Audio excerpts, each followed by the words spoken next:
Personal history. So I'd like to start just by letting you know my personal history, how I came to do this technique. I'll start with how I started doing chiropractic. It isn't any dramatic hallelujah type case like you hear some of these people have that get into chiropractic, but I had headaches, and headaches just wouldn't go away, and this was when I was in college. So I went to the medical doctor, of course, and got some drugs, and they didn't work. So I went to the medical doctor and I got drugs and they didn't work. So I went to the medical doctor and I got drugs and they didn't work. So I decided, I don't think this works. So at the time, my sister had a friend who was a chiropractor, and I decided to go see him, and it worked. The headaches went away. So I became interested in being a chiropractor. I went to Palmer Chiropractic College. Now when I was there, I was very much into chiropractic spinal biomechanics. I actually was president of the Spinal Biomechanics Club there, and I took a quarter off and went to work with Dr. Pettibon, who does a spinal biomechanics technique. I went out to see Dr. Don Harrison and got him to go to Palmer and give techniques on chiropractic biophysics seminars. And of course I was really into it. I actually came back and helped Dr. Pettibon teach spinal biomechanics continuing education courses. So I graduated from Palmer, set up. This is a very specific technique, as people know. You do specially aligned x-rays. At the time, we were using an adjusting instrument where you figured out mathematically a very specific line of drive and use it on the upper cervical area. And I practiced that way for many years, for probably about 10 years, very successfully.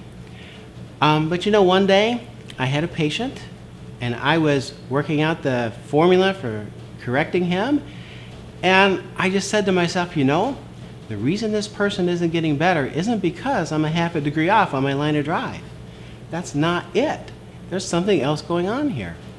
So I started looking around. I called up Dr. Dan Beeson in Oregon and just talked to him for a little while. He said, if you want to see some miracles, go to a Dr. Versendahl seminar.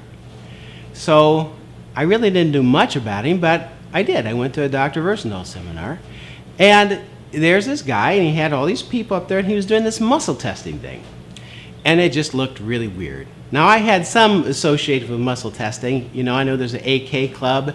My brother's a chiropractor. He messed around with the AK a little bit, but I never really paid much attention to it.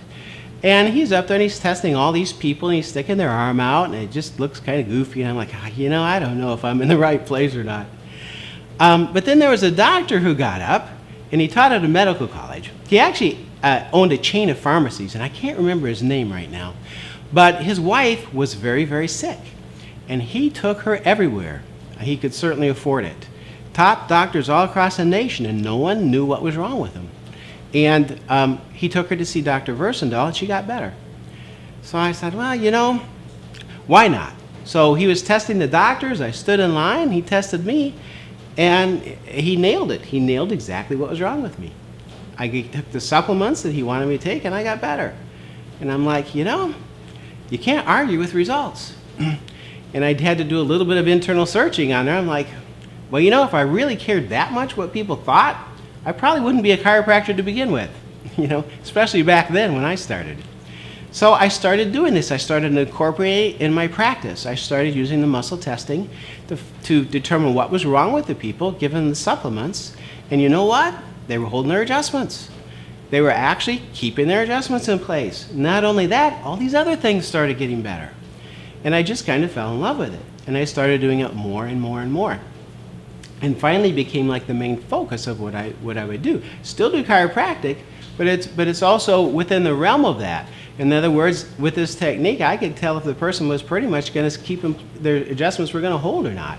And if I thought they were going to blow out of place by the time they got home, I wouldn't adjust them. I'd give them the nutrition they needed, and then I'd adjust them, and then the adjustments would start holding.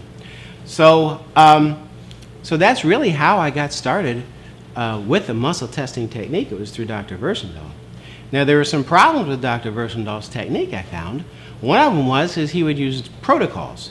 You'd have a problem, you go to the sheet, you'd see what you had to give the person. If there's a heart problem, you give them 6 Cardio Plus, you give them 4 Cataplex E2, liver problem, you give them 3 Livaplex, 3 Col-2, 3 Beta-Col.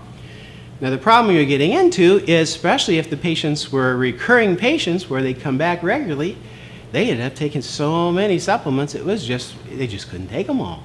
I was taking 150 supplements at one time at once, and I'm like, if I can't do this, how can my patients do it?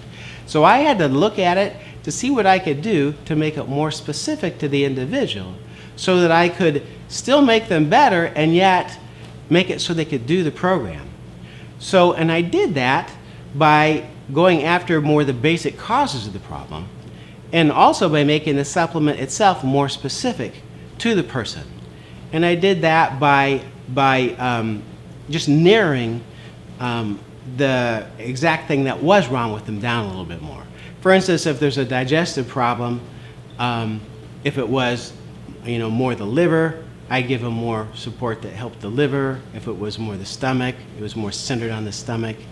Pretty common sense stuff. So that's kind of how I got started doing it. It turned into what I call cause point correlative testing when I discovered that you could actually block and release these points to determine what came earlier. In other words, what was earlier on the chain of how that person got sick. And I could also determine what came later on that chain. If the person had a problem that was sick, what that problem, that organ malfunction, was affecting in the body. And I found I could work that back and forth, and I developed a whole system that was based on that.